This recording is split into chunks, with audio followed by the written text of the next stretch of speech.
Hey guys, welcome all of you to my channel MDA Rahman's classes. Guys, I hope all guys will be fit and fine. Yes, even I am wonderful by the grace of Almighty Allah. বন্ধুরা, আজকের এই ভিডিওতে আমরা আলোচনা করতে চলেছি যে কিভাবে আমরা এরকম ধরনের সেন্টেন্স বলবো যে আমি খুব চিন্তিত আমার নিজেকে নিয়ে, সে খুব চিন্তিত তার পড়াশোনা নিয়ে, রাহুল খুব চিন্তিত তার পিতা মাতাকে নিয়ে, করিম খুব চিন্তিত খাওয়া দাওয়া নিয়ে। তো এরকম ধরনের সেন্টেন্স আমরা কিভাবে বলবো, আজকে আমরা সেটাই শিখতে চলেছি যে কিভাবে ইজি তরিকায়, ইজি পদ্ধতি আমরা এই সেন্টেন্সটা বানাতে পারি, সে বিষয়ে আজকে আমরা আলোচনা করব। দেখো, এখানে লেখা আছে যদি আমরা এরকম ধরনের সেন্টেন্স বলতে চাই, যদি আমাদের এরকম ধরনের সেন্টেন্স কোনোদিন বলতে হয়, তখন আমরা এই স্ট্রাকচারটা ফলো করব। Subject plus is, am, are plus or it plus others. ঠিক আছে, যখন আমরা এরকম ধরনের সেন্টেন্স বলবো তো আমরা এই স্ট্রাকচারটা ফলো করব, তো কোনো ভুল হবে না, সেন্টেন্স পুরো কারেক্ট হবে। এবং তোমার সামনে যদি কোনো ফরেনার থাকে, সেও ভাববে না you are good in English, সেও ভাববে যে না তুমিও ইংরেজিতে ভালো। চলো আমরা কিছু এক্সাম্পলের মাধ্যমে ওই স্ট্রাকচারের সঙ্গে মিলিয়ে আমরা কিছু লেখালেখি করি, যাতে আমাদের আরো জিনিসটা ভালোভাবে আয়ত্তে আসে এবং আমাদের ব্রেনে বসে যায়। চলো, আমি একটা উদাহরণ দিয়েছি এখানে যে আমি পরীক্ষা নিয়ে চিন্তিত, আমি পরীক্ষা নিয়ে চিন্তিত। তাহলে এখানে যে স্ট্রাকচারটা আছে, সাবজেক্ট, প্রথমে কি আছে সাবজেক্ট, যে আমি পরীক্ষা নিয়ে চিন্তিত। এখানে সাবজেক্টকে আমার সর্বপ্রথম খুঁজে বার করতে হবে, যে এই যে সেন্টেন্সটা আমি লিখেছি, আমি যে এই সেন্টেন্সটা বলতে যাচ্ছি, এর সাবজেক্টকে সর্বপ্রথম আমাকে ওটাই খুঁজে বার করতে হবে। যে এখানে আমি পরীক্ষা নিয়ে চিন্তিত, কে পরীক্ষা নিয়ে চিন্তিত? আমি চিন্তিত। তাহলে এখানে আমি সাবজেক্ট। যখন কোনো সেন্টেন্সে কে দিয়ে যখন প্রশ্ন করা হবে, যেটি বার হয়ে আসবে সেটাই সাবজেক্ট। তাহলে এখানে আমি পরীক্ষা নিয়ে চিন্তিত, কে চিন্তিত? আমি চিন্তিত।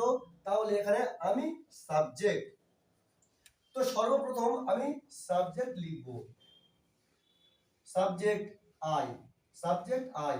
তারপরে আমরা লিখব, যখন ইজ এম আর দিয়ে যখন কোনো সেন্টেন্স তৈরি হবে, তখন সর্বদা সাবজেক্টের সঙ্গে এম ব্যবহার করা হয়, স্পেসিফিকলি বিশেষভাবে এমই ব্যবহার করা হয় আয়ের সাথে। তো তাহলে আমরা এখন আয়ের পরে আমরা ব্যবহার করব ইজ এম আর এর মধ্যে আমরা এখানে এম ব্যবহার করব, এম। So I am. তারপরে কি লেখা আছে? Or it, subject is am are plus or it.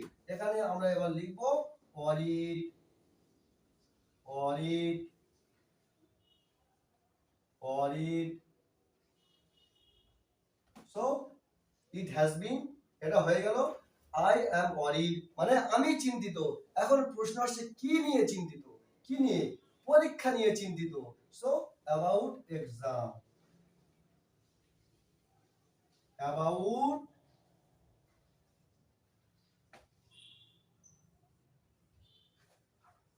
About exam. So I am worried about exam.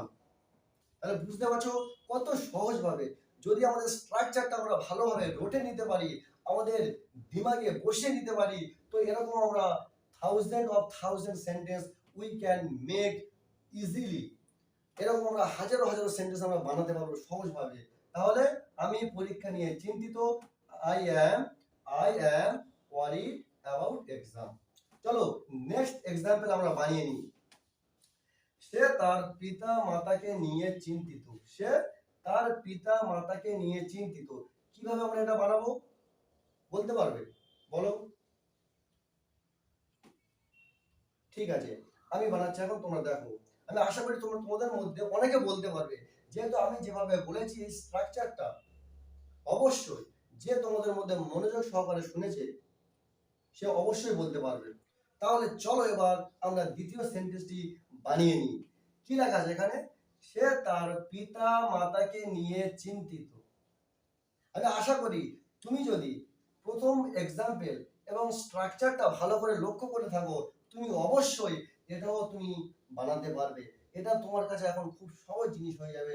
তবুও চলো আমি লিখে নিচ্ছি এবং তার সাথে সাথে তুমিও আরো ভালো করে বুঝে নাও। সে তার পিতা মাতাকে নিয়ে চিন্তিত। তাহলে এখানে সাবজেক্ট কি? আমার সর্বপ্রথম সাবজেক্ট লিখতে হবে। যেহেতু structure subject plus is are plus or it plus object, সেহেতু আমার সর্বপ্রথম সাবজেক্টকে খুঁজে বার করতে হবে। তো সে তার পিতা মাতাকে নিয়ে চিন্তিত। আমি তোমাদেরকে বলেছি যখন কোনো সেন্টেন্সে কে দিয়ে প্রশ্ন করা হবে তারপরে যেটি বার হয়ে আসবে ওটাই সাবজেক্ট। মানে সে তার পিতা মাতাকে নিয়ে চিন্তিত, মানে কে চিন্তিত? সে সে চিন্তিত। সে হতে পারে ছেলে অথবা মেয়ে।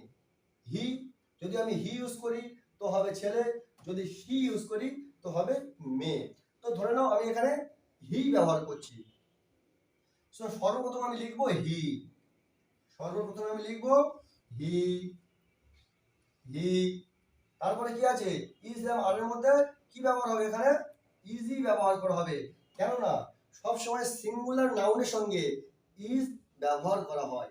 সিঙ্গুলার নাউন, হি মানে একজন বোঝাচ্ছে, একটাই নাম বোঝাচ্ছে, তাহলে এখানে ইজি ব্যবহার করা হবে। শুধু হি এর ক্ষেত্রে নয়, যদি সি আসে, যদি বলা হয় রাহুল, রাহুল একজন বোঝাচ্ছে, সেহেতু এখানে রাহুল ইজ হবে। করিম, করিম একজন বোঝাচ্ছে, সেহেতু এখানে করিম ইজ হবে। যখন যে কোনো সিচুয়েশনে যখন একজন বোঝাবে তখন সবসময়ের জন্য তার পাশে ইজ বসাবে। ঠিক আছে, এখানে হি আসছে তো হি এর পর আমরা ইজ আর এর মধ্যে ইজি ব্যবহার করব।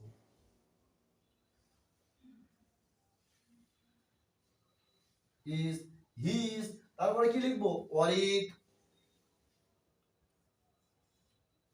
ইজ,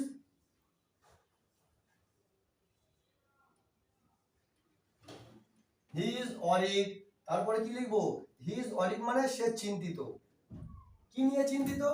তার পিতা মাতাকে নিয়ে চিন্তিত। তো এখন লিখবো about, so about his parents, parents, about his parents. তাহলে কি হচ্ছে? সে তার পিতা মাতাকে নিয়ে চিন্তিত। He is worried about his parents. তাহলে এরকম এই পদ্ধতিতে আমরা প্রচুর সেন্টেন্স বানাতে পারি। আর যখন এরকম ধরনের সেন্টেন্স আমাদের সামনে আসবে, আমি আশা করি আজকের পর থেকে, এই ভিডিওটি দেখার পর থেকে তোমার এই ডাউট পুরোপুরি ক্লিয়ার হয়ে গেছে। I hope all of you have got understand whatever I have made all of you get understand.